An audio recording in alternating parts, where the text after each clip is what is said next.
Spoiler alert, if you haven't read This Body's Not Big Enough for the Both of Us by Edgar Cantero, there's definitely going to be spoilers, and I'm not really hiding anything that's like a major plot point. So yeah, you've been warned.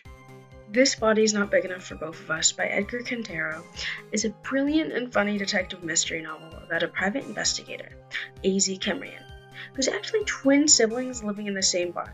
Adrian is described as the left brain, the logical side. As far as we know, Adrian holds the left hemisphere, the analytical brain. He has an IQ over 180, photographic memory, encyclopedic culture. He's the internet with Asperger's syndrome. And Zoe, the right brain, emotional side. Zoe is the right hemisphere, the creative brain. She paints, writes, composes, plays several instruments. She's also hyperactive, a nymphomaniac, and an addict to every substance she's tried once. They, along with Danny Mojave, an undercover cop, have to solve the mystery of a crime boss, Victor Leon, whose sons are being murdered after a shootout at a diner. Eventually, we find out that the murderer is the girlfriend of a waitress at the diner who was caught in the crossfire, and she set out to murder the guy's entire family out of revenge for shooting her girlfriend. It's such a great book. I picked it up because I really enjoyed Edgar Cantero's other book, Meddling Kids. And I decided to pick this book up because the cover looked cool. And it was just so good. This is genuinely a really amazing book. I enjoyed it a lot. Likes. Something I absolutely love about this book is how everything kind of gets tied back together. For example, when Xander's killed, the author briefly mentions and calls to attention the fact that Xander's gun was taken by the killer. Xander's Taurus BA-44 waited for someone to remember it and pick it up, and the killer obliged. Later, when Juno comes back to kill Victor, the Taurus is brought up again. He gripped his pistol at the same exact moment that Juno squiggled through the sunroof and pointed her Taurus at him, shouting at the top of her lungs, "Put it down."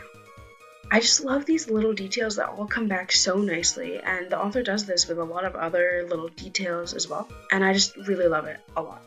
The main mystery in particular always felt very well written and clever, and never really convoluted or ridiculous, like a lot of mystery novels I feel can sometimes feel like they fall into.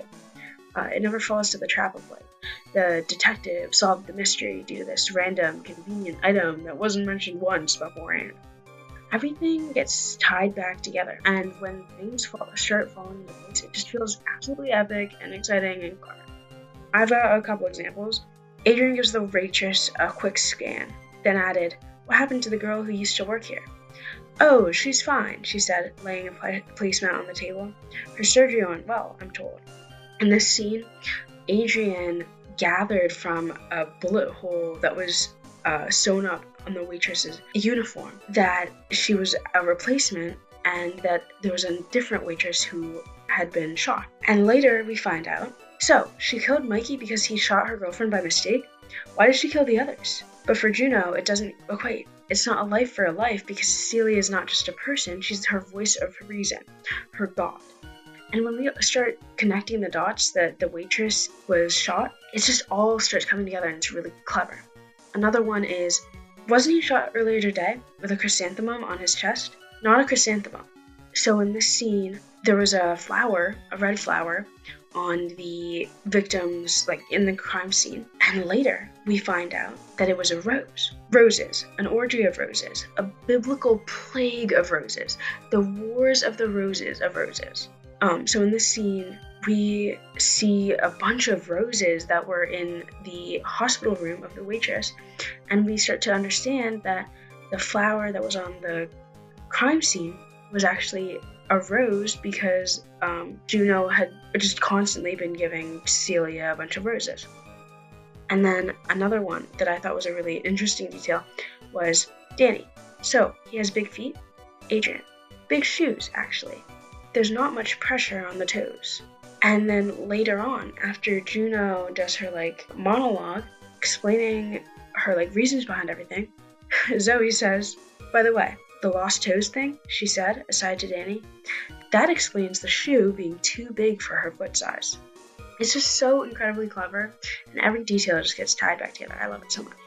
And of course, something that I loved the most was just all of the characters. I just loved all of the characters so much. Zoe is absolutely hilarious.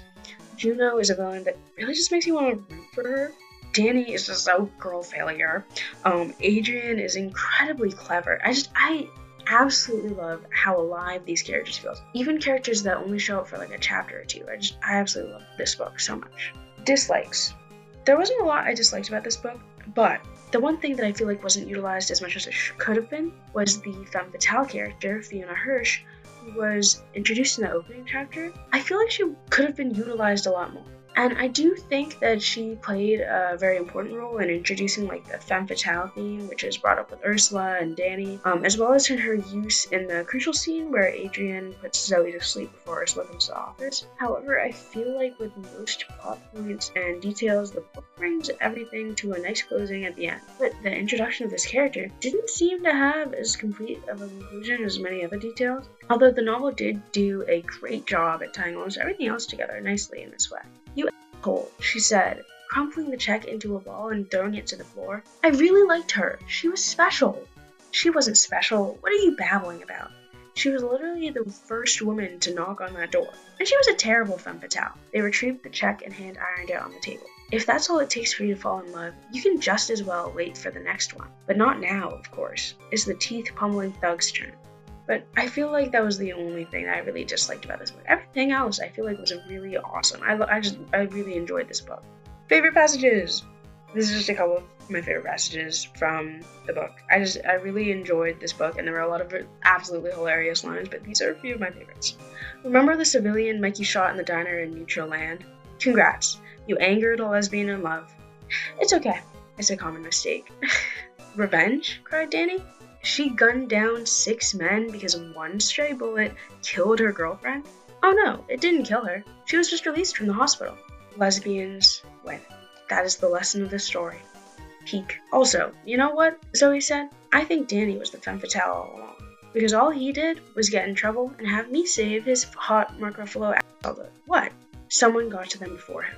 "No kidding. Who?" "Someone really good and with beautiful eyes," she added, checking Danny's profile. "Did you almost die asphyxiated, or are you happy to see me?" Danny laughed, sputtering a little blood and saliva. "I'm very happy to see you, Zoe." Zoe kissed his lips and leaned her head on his shoulder. The howling of police sirens came up from the avenue. I absolutely loved Danny and Zoe's development of their relationship. I was just a big fan of it. Danny, again, is just so girl failure. So real. "Oh God. I could listen to your sweet bickering all day," Zoe said sincerely, blinking twice the normal amount. "Imagine you guys arguing whether to order beets in your salad." "I don't like beets," Marla complained. And then later in that chapter, Dawes said, "I thought you liked beets. Why do you always make me order them?" "Because you like them." Marlo and Dawes showed up for one chapter of the book and were mentioned once another time, and that's it. And they still continued to be such amazing and hilarious characters. It was just a great bit, and I adore them so much. I just really love how the characterization in this book was, because it really made you absolutely adore every character. Strong moves. Throughout the novel, starting from the first chapter of the book, Adrian, the left brain, and Zoe, the right brain, have been playing a game of chess. This chess match is a metaphor for the case, as well as really their relationship as a whole. They play chess during important moments in their relationship. It's part of their whole sibling rivalry shtick. The chess match comes up when the case first starts to unfold. And then when the leads start running dry, they play chess. And then finally, Zoe wins a chess game, legit, for the first time ever, when Adrian is at a point in the case where it makes no logical sense. Zoe wins by promoting her pawn to a knight, which makes zero sense because most people usually promote their pawn to a queen because that's the logically optimal move. But Zoe, who we know isn't a very logical individual, promoted to a knight because she felt like it, with no logic behind it, with no plan. And this led Adrian to come to the realization that the reason that there's no logical reason for the murderer's intentions is because it was a murder of passion. Did you even know what you were doing when you promoted to knight? Not really. Pawn just wanted to be a knight. Nobody wants to be a knight. Everyone promotes to queen because it's the best piece. It's my pawn. He can be whatever he wants as long as he's happy. And I'm winning thanks to him. Hey, this is the second time I beat you at chess. You never beat me at chess before. You cheated. You took my queen with He-Man. And no one in their right mind promotes tonight. When he looked back up, Adrian had spotted the key phrase. No one in their right mind. I love how this chess game is just such a metaphor for how Adrian thinks completely logically, and then he still ends up losing to Zoe, who thinks with no logic whatsoever, and then still continues to solve the case with zero logic. And the chess game is just an entire metaphor for their entire dynamic, and it's just fantastic. I don't know why I keep playing it. Chess is a game of logic. You're incapable of rational thought. Knight to d4. Steps on the stairway. A furtive smile slithers across their face. It's not a game of logic. It's a game of wit. And I'm witty as fuck. I'm the queer Oscar Wilde. And you play me because you have no one else to play. This ongoing metaphor is just so incredibly well done and meaningful. And I love this book. Also, when Zoe takes over after Adrian overdoses, the White King falls to the floor when Zoe leaves to save Ursula. And it kind of represents and foreshadows how at the end, Zoe has to sacrifice Adrian's leg to save Ursula at the end of the book. She dashed outside and forgot to close the door. The corpse of the White King rolled off the chessboard and fell to the floor as Zoe's steps vanished down the stairwell. Another move, in my opinion, is the use of the directorial. So it's first introduced by Gwen, who's essentially AZ's mother figure, kind of. What's that? Directorial, Gwen answered. A psychoactive drug derived from amphetamine. It stimulates the left hemisphere, which in AZ relaxes the right one. In other words, it puts Zoe to sleep so that Adrian has more room to operate. The first time it's used, Adrian puts Zoe to sleep and talks to Ursula, and kicks her to the streets in the middle of the night without Zoe's permission. The second time it's used, it's when Zoe gets mad at Adrian for pushing away the femme fatale girl, and then she finds out what he did to Ursula, and they have a huge fight, and Adrian accidentally overdoses on the directorial, leading to Zoe having full control. Adrian manages to grab a syringe and stab her shoulder down to the bone, and then another syringe, and then another, and another, until the left arm has gone numb. Since they're usually stuck with each other 24/7, using the syringe to put Zoe to sleep is the only time Adrian really gets the chance to be alone with his thoughts and be able to logically think without Zoe interfering and stopping him. However, the first time Zoe ever gets to be alone, she solves the mystery and cracks the entire case wide open, but also gets in a car crash and almost kills a kid. Additionally, Adrian's overdose also leads to Zoe gaining more control, as Adrian can no longer control his leg, but Zoe can, due to a combination of the brain damage and the overdose. Oh, you poor thing. You never knew how to do drugs. You overdosed on directorial. Recommendations.